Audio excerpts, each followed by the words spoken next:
history has taught us one thing about Volvo, other than the fact that they're very safe, is that they know how to make a good estate car. Today I've come to Yorkshire to drive the new Volvo V60, and look at it. That run for Volvo of knowing how to make a good looking estate car, that hasn't ended.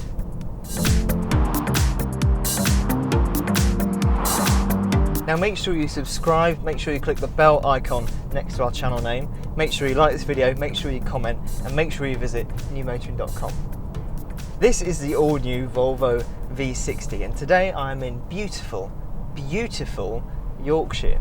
If you ever feel like driving a car is a chore, or like you can never get anywhere without getting into traffic, or it's just not fun, come to Yorkshire in any car. Trust me, some of the roads up here and the scenery is absolutely stunning. The only thing you've got to watch out for are sheep and other animals, because they don't really pay any attention to cars. They just walk out in the road whenever they feel like it.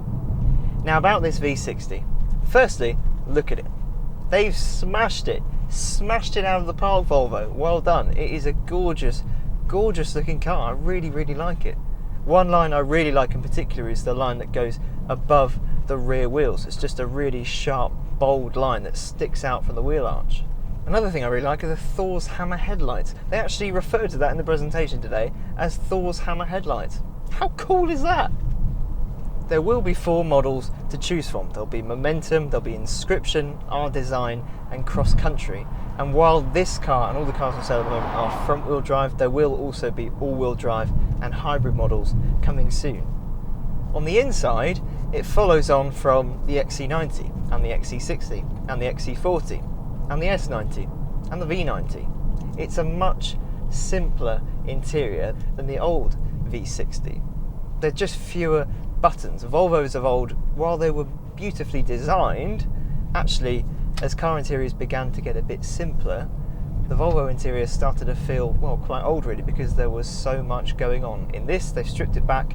It follows on from the other models in Volvo's lineup. And generally speaking, it's a very nice place to be. For the most part, everything feels well put together. The quality is very good. The only thing that I would question is the quality of the plastic down on the centre console. It's just a bit thin. I don't know how to describe it other than the word thin.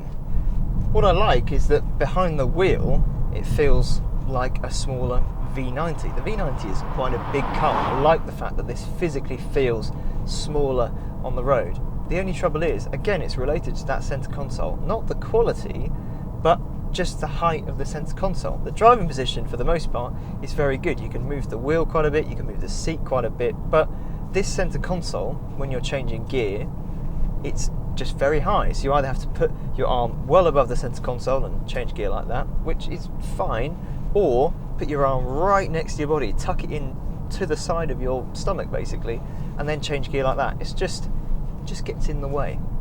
Right now, as Volvo is launching this car, you've got 3 engines to choose from. You've got 2 diesels, D3 and D4, and they've got 150 brake horsepower and 190 brake horsepower respectively, and you've got the T5 petrol, which has 250 brake horsepower.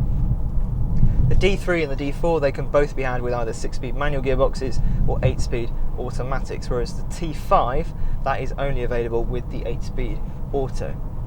There will, however, be more powerful engines in the future. Like there will be a hybrid T8 Volvo V60, which will have 400 horsepower. So that should be very good indeed. This is a D4, so it has a 2-litre turbo diesel. It's got 190 brake horsepower and 296 pounds-feet of torque. 0 to 62 miles an hour takes 7.8 seconds, and the top speed is 137 miles an hour. And depending on what gearbox you go for, you can get anything between 60 and 64 mpg. Now what I like about this engine is the fact that it is very, very quiet actually, and it's very smooth.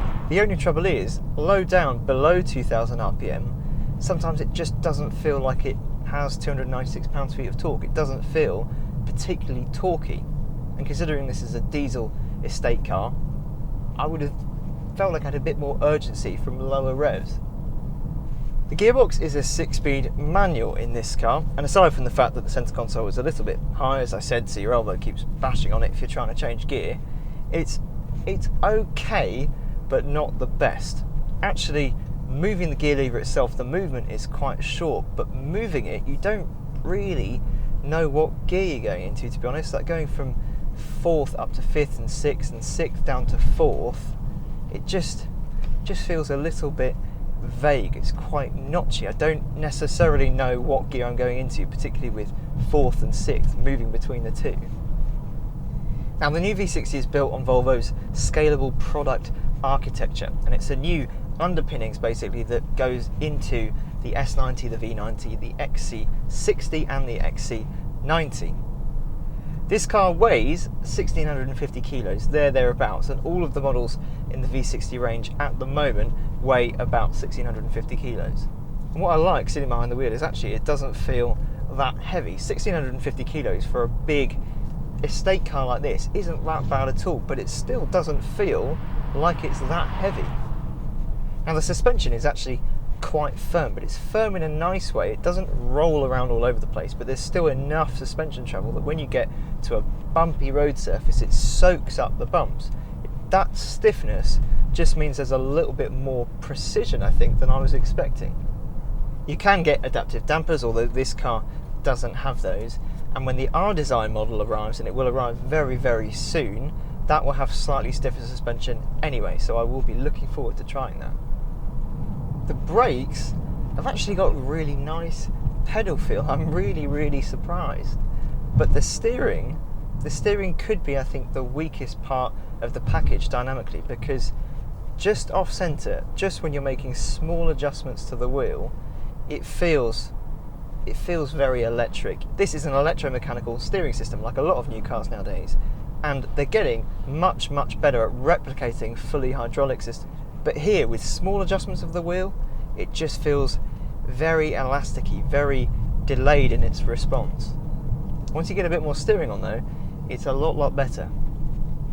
Down on the centre console, you've got a little roller switch that is for drive modes. You've got 4 different drive modes. You've got Eco, Comfort, Dynamic and Individual. And it changes, well, pretty much everything really. It changes how the steering feels, it changes the throttle response, it changes the gearbox if you've got the automatic. And it also changes the adaptive dampers if you've got them. What I like about the modes in this car is that if you put it in Dynamic, which is the mode I'm inclined to put it in all of the time, it isn't over the top. Quite often when you've got a car and it's got different modes, you put it in Dynamic or the sportiest setting and it will just be way too spiky. The suspension will be rock hard, the throttle response will be so sharp it's, well, probably worse than if it was in a more regular setting, and the steering becomes way too heavy, artificially heavy. In this, that's not what happens. Thankfully, it's a little bit sharper to drive, the throttle is a bit sharper and you can feel that the steering is a little heavier, which I like. It's much better actually, but it's not over the top. It's not too heavy and the engine isn't too responsive. Now prices start at £31,000 and they rise to £40,000 depending on the model, and obviously as newer models are introduced, particularly the hybrids and the more powerful cars, they will be more expensive. This particular car though, with all of its options, is £43,000. So what do I think? Overall, I don't think I've quite fallen in love with this car the way some people have who've driven it today. Some people are absolutely blown away by it, and I think it is good, but it's not exceptional. I think the steering lets it down a little bit just off centre, and I think as well the engine, I think I was expecting a little bit more torque. However, it looks brilliant, looks really nice. The brake pedal as well feels really nice, and I really didn't expect that. And also the drive modes, the fact that they're not over the top is really nice. It's refreshing almost, because some manufacturers just overkill it. It's too much. I think what I'm looking forward to is driving one of the R designs, because it will have slightly stiffer suspension, and I think the car that might actually be good fun will be the T5. I think that could be quite interesting. And at some point in the future, there will also be a Polestar version of this. That I'm really looking forward to. Better suspension, better brakes, better tyres, better gearbox, a bigger, more powerful engine. Yeah, I'll take one of those in blue.